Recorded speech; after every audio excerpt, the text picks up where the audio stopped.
绘图笔更换喷头教程。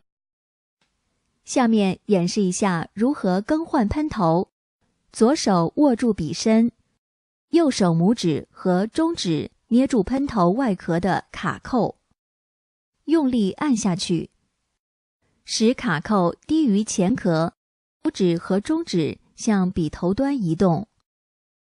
拔出喷头，左手握住笔身，使前壳在上方，右手拿住喷头，使插针在上方，拇指和中指捏住喷头外壳卡口，用力向内挤压，使喷头插入笔身，对准插针做。